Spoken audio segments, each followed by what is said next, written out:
Naghahanda na para muling magain ng impeachment complaint ang grupong bayan laban kay Vice President Sara Duterte sa nakatakdang pagtatapos ng one-year ban sa Pebrero. Pati ang Akbayan Party List bukas sa muling paghahain ito. Nakatutok si Darlene Cai.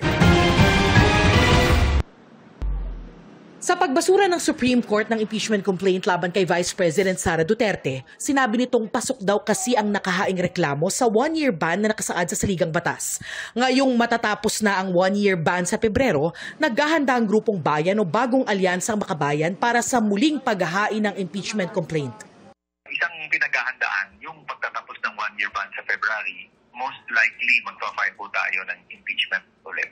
Kasi bitin yung nangyari, hindi natuloy sa trial. Ang gagamiting basehan ng bayan, iyon ulit betrayal of public trust at pang-aabuso sa kapangyarihan dahil sa paggamit ng confidential funds ng Office of the Vice President at Department of Education noong nakaupo pa siya bilang kalihim nito. Posibleng matagtagan. Kami kasi isang ground lang kami. Yes. Isang ground lang kami. Yung iba, several grounds. So I don't know kung babawasan ba nila or what. Pero sa amin kasi, that is yun yung pinakamatibay so far. Sa desisyon ng Supreme Court, sinabi nitong labag sa one-year bar rule ang fourth impeachment complaint na isinampa sa Senado dahil hindi inaksyonan ng Kamara ang naunang tatlong reklamo. At nang mag-adjourn ng Kongreso, maituturing na dismissed ang tatlong reklamo kaya umandar na ang one-year bar rule na isang impeachment complaint lamang ang masisimulan laban sa isang opisyal sa loob ng isang taon. Bukod dito, sinabi rin ng Korte Suprema na unconstitutional ang inihaing impeachment complaint dahil lumabag ito sa right to due process ng bise. Hindi raw kasi binigyan ng kopya ang bise ng draft complaint pati ang mga ebidensyang sumusuporta umano rito kaya hindi niya nasagot ang mga akusasyon sa Kongreso.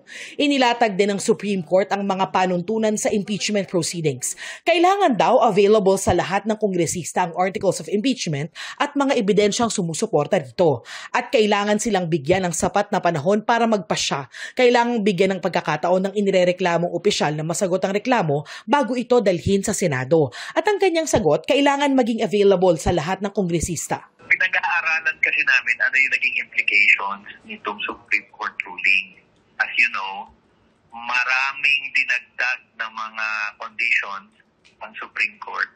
Medyo mas mahirap na ngayon mag-file ng impeachment. So yun ang mga pinag-aaralan. Of course, the intention is there.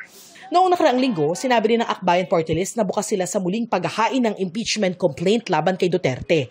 Kung sabihin sa atin ng mga civil society groups, ng kilusan ng mga taong bayan na nagsampa noon ng impeachment complaint na mag-file tayo, we'll be open naman to support them. Patuloy na sinusubukan ng GMA Integrated News na hinga ng reaksyon si Vice President Sara Duterte. Para sa GMA Integrated News, Darlene Cai, nakatutok 24 oras.